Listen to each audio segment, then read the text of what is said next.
The man who chose fame over family. They tell you fame is a gift, that if you work hard enough, dream big enough, sacrifice long enough, the world will eventually bow its head and say your name. What they don't tell you is what fame quietly asks for in return. Before the spotlight, Michael Carter used to come home at 6:30 every evening.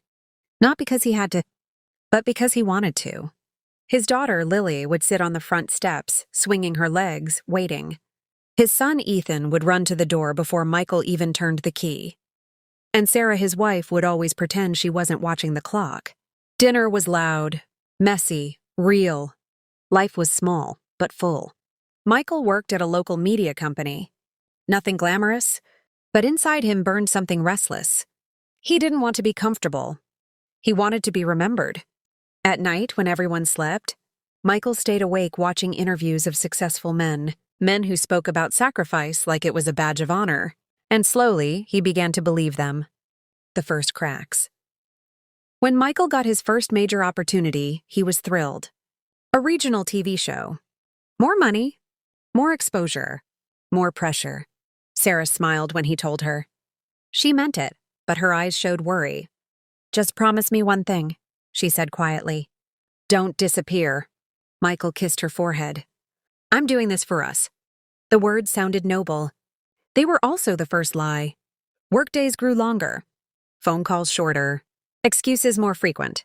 Michael missed Lily's school play. Then Ethan's soccer final. Then a wedding anniversary he tried to replace with flowers. Next time, he always said. But next time never arrived.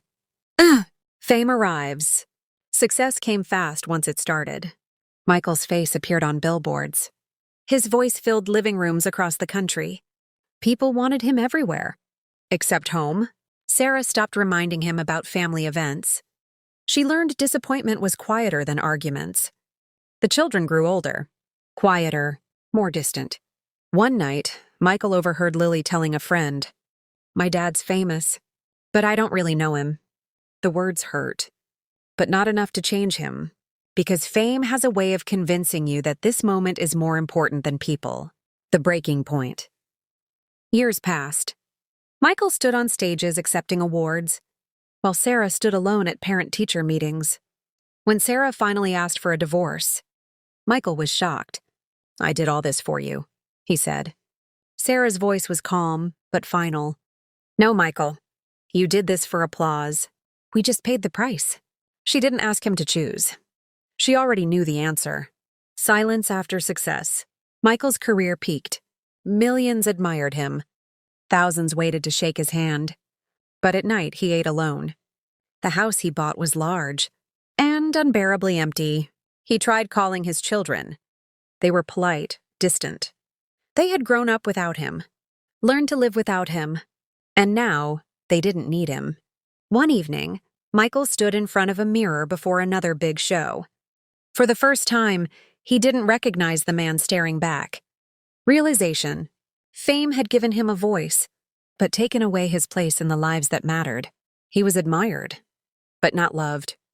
Known, but not needed. And for the first time, the success felt like failure. Michael Carter became everything he dreamed of. But he lost what mattered most. So from this story, we learn that fame can give you everything the world values and still leave you with nothing that matters. Because when the lights go out, the cameras stop, and the applause fades, family is the only audience that truly stays. Choose wisely.